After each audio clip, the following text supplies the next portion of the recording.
نحمده ونصلي على رسوله الكريم اما بعد فاعوذ بالله من الشیطان الرجیم بسم اللہ الرحمن الرحیم.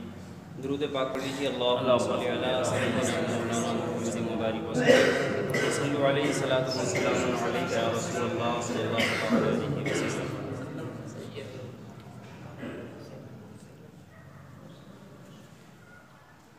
سورہ مائدہ یہ مدینہ طیبہ میں نازل ہوئی، سوائے ایک آیت الیوم اکملت لکم دینکم کے، کہ یہ آیت روز عرفہ حجۃ الوداع میں نازل ہوئی اور سید عالم صلی اللہ تعالی علیہ وسلم نے خطبے میں اس کو پڑھا. اس میں 120 آیتیں 12,464 حروف ہیں. اللہ رب العزت ارشاد فرماتا ہے یا ایھا الذین آمنوا اوفوا بالعقود، اے ایمان والو اپنے قول پورے کرو. جی ایمان والو اپنے قول پورے کرو.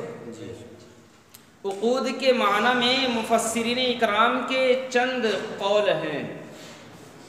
ابن جریر نے کہا کہ اہل کتاب کو خطاب فرمایا گیا ہے، معنی یہ ہے کہ اے مؤمنین اہل کتاب، میں نے کتب متقدمہ میں سید عالم صلی اللہ علیہ وسلم پر ایمان لانے اور آپ کی اطاعت کرنے کے متعلق تم سے جو عہد جو وعدہ لیا ہے وہ پورے کرو.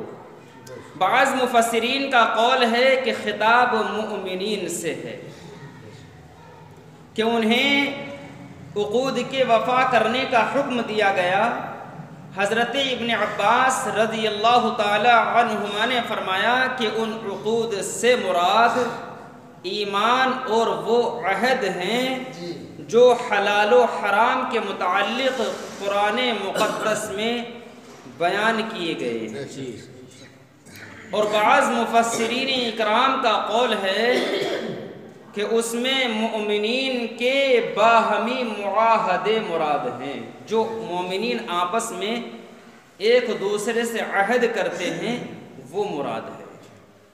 اللہ ارشاد فرماتا ہے احلت لکم بہیمۃ الانعام الا ما یتلی علیکم غیر محل الصید وانتم حرم،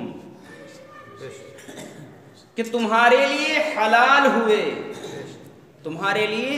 حلال ہوئے بے زبان مویشی مگر وہ جو آگے سنایا جائے گا تم کو. بات سمجھ میں آ رہی نہیں؟ یعنی جن کی حرمت شریعت میں وارد ہوئی ان کے سوا تمام چوپائے تمہارے لیے حلال کیے گئے. بات سمجھ میں آ رہی؟ غیر محل الصید وانتم حرم، لیکن شکار حلال نہ سمجھو. شکار حلال نہ سمجھو مطلقاً نہیں، قید. کب؟ جب تم احرام میں ہو. جب تم احرام میں ہو تو شکار کو حلال نہ سمجھو کہ خشکی کی شکار حالت احرام میں حرام ہے اور دریائے شکار جائز ہے، جیسا کہ سورت کے آخر میں آئے گا. بات سمجھ میں آ رہی ہے؟ خشکی کا شکار حالت حرام میں محرم نہیں کر سکتا ہے، لیکن دریائے شکار وہ کر سکتا ہے. بات سمجھ میں آ رہی ہے؟ آگے اللہ فرماتا ہے ان اللہ یحکم ما یرید، بے شک اللہ حکم فرماتا ہے جو چاہے. یا ایھا الذین آمنوا لا تحلوا شعائر اللہ ولا الشہر الحرام ولا الہدی ولا القلائد، ایمان والو حلال نہ ٹھہرا لو اللہ کے نشان اور نہ ادب والے مہینے اور نہ حرم کو بھیجی ہوئی قربانی، وَلَا الْقَلَائِدَ وَلَا آمِّينَ الْبَيْتَ الْحَرَامَ يَبْتَغُونَ فَضْلًا مِّن رَّبِّهِمْ وَرِضْوَانًا، اور نہ جن کے گلے میں علامتیں آویزاں، اور نہ ان کا مال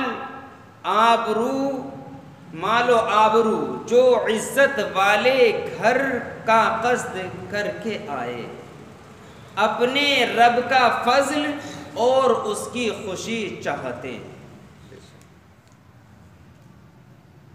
اللہ نے حکم فرمایا کہ ایمان والو حلال نہ ٹھہرا لو اللہ کے نشان، کہ اس کے دین کے معالم معنی یہ ہیں کہ جو چیزیں اللہ نے فرض کی اور جو منع فرمائی سب کی حرمت کا لحاظ رکھو۔ بات سمجھ رہی؟ اور فرمایا وَلَا الشَّهْرَ الْحَرَامِ، اور نہ ادب والے مہینے، یعنی کہ ماہ حج جن میں قتل کرنا زمانہ جاہلیت میں بھی ممنوع تھا اور اسلام میں بھی یہ حکم باقی رہا۔ پھر اللہ نے فرمایا اور حرم کو بھیجی ہوئی قربانیاں، حرم کو بھیجی ہوئی قربانیاں یعنی وہ قربانی جو حرم میں بھیج دی جاتی ہے قربانی کرنے کے لیے، اور نہ وہ جن کے گلے میں علامتیں آویزاں ہوں، یعنی عرب کے لوگ قربانیوں کے گلے میں حرم شریف کے اشجار کی چھالوں وغیرہ سے گلو بند بن کر ڈالتے تھے تاکہ دیکھنے والے جان لے کہ یہ حرم کو بھیجی ہوئی قربانیاں ہیں اور ان سے تعرض نہ کریں۔ بات سمجھ میں آ رہی؟ اور اللہ نے ارشاد فرمایا اور نہ ان کا مال و آبرو جو عزت والے گھر کا قصد کر کے آئے، یعنی حج و عمرہ کرنے کے لیے آئے۔ اس آیت پاک کا شان نزول، یہ شریح بن ہند ایک مشہور شقی تھا، وہ مدینہ طیبہ میں آیا اور سید عالم صلی اللہ علیہ وسلم کی خدمت میں حاضر ہو کر عرض کرنے لگا کہ آپ خلق خدا کو کیا دعوت دیتے ہیں، اللہ کی مخلوق کو کیا دعوت دیتے ہیں؟ فرمایا اپنے رب کے ساتھ ایمان لانے اور اپنی رسالت کی تصدیق کرنے اور نماز قائم رکھنے اور زکوٰۃ دینے کی۔ کہنے لگا بہت اچھی دعوت ہے۔ جب حضور نے یہ فرمایا تو کہنے لگا بہت اچھی دعوت ہے، اپنے سرداروں سے رائے لے لوں تو میں بھی اسلام لاؤں گا۔ یہ کس نے کہا؟ شریح بن ہند نے، کہ میں اپنے سرداروں سے رائے لے لوں پھر میں بھی اسلام لیا۔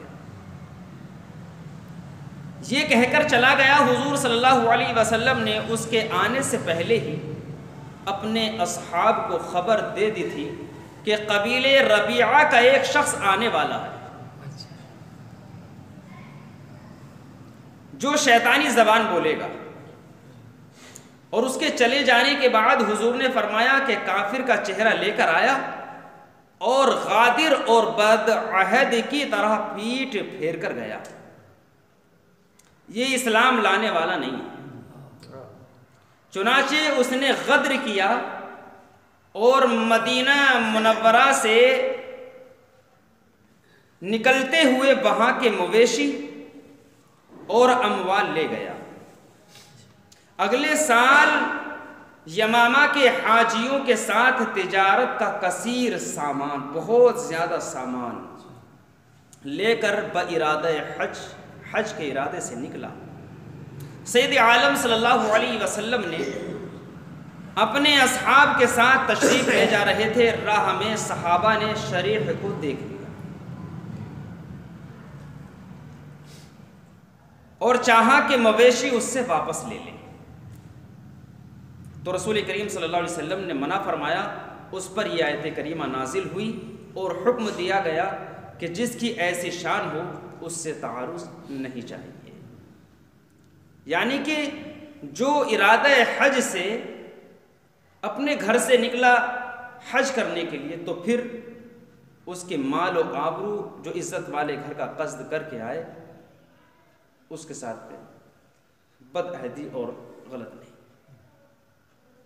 آگے اللہ رب العزت ارشاد فرماتا ہے، وَإِذَا حَلَلْتُمْ فَاصْطَادُوا، اور جب تم احرام سے نکلو تو شکار کر سکتے ہو۔ یہ بیان اباحت ہے کہ احرام کے بعد شکار مباح ہو جاتا ہے۔ وَلَا يَجْرِمَنَّكُمْ شَنَآنُ قَوْمٍ أَن صَدُّوكُمْ عَنِ الْمَسْجِدِ الْحَرَامِ أَن تَعْتَدُوا، اور تمہیں کسی قوم کی عداوت کہ انہوں نے تم کو مسجد حرم سے روکا تھا، زیادتی کرنے پر نہ ابھارے۔ یعنی اہل مکہ نے رسول پاک صلی اللہ علیہ وسلم کو اور آپ کے اصحاب کو روز حدیبیہ عمرے سے روکا، ان کے اس معاندانہ فعل کا تم انتقام نہ لو۔ بات سمجھ میں آئی؟ آگے اللہ فرماتا ہے وَتَعَاوَنُوا عَلَى الْبِرِّ وَالتَّقْوَى، اور نیکی اور پرہیزگاری پر ایک دوسرے کی مدد کرو۔ نیکی اور پرہیزگاری پر ایک دوسرے کی مدد کرو۔ وَلَا تَعَاوَنُوا عَلَى الْإِثْمِ وَالْعُدْوَانِ، اور گناہ اور زیادتی پر باہم مدد نہ دو۔ بات سمجھ میں آئی؟ بعض مفسرین اکرام نے فرمایا کہ جس کا حکم دیا گیا اس کا بجا لانا بر ہے، یعنی کہ نیکی ہے، اور جس سے منع فرمایا گیا اس کو ترک کرنا یہ تقویٰ ہے۔ جس سے منع فرمایا گیا اس کو چھوڑ دینا ہی تقویٰ ہے، اور جس کا حکم دیا گیا اس کو نہ کرنا اسم، گناہ۔ جس کو کرنے کا حکم دیا گیا اور اس کو نہیں کیا تو کیا ہے؟ گناہ۔ اور جس سے منع کیا گیا اس کو کرنا یہ عدوان اور زیادتی ہے۔ بات سمجھ میں آئی نہیں؟ آگے اللہ رب العزت ارشاد فرماتا ہے وَاتَّقُوا اللَّهَ إِنَّ اللَّهَ شَدِيدُ الْعِقَابِ، اور اللہ سے ڈرتے رہو، بے شک اللہ کا عذاب سخت ہے۔ جی بے شک اللہ کا عذاب سخت ہے۔ اللہم صلی علی سیدنا و مولانا محمد صلی اللہ علیہ وسلم۔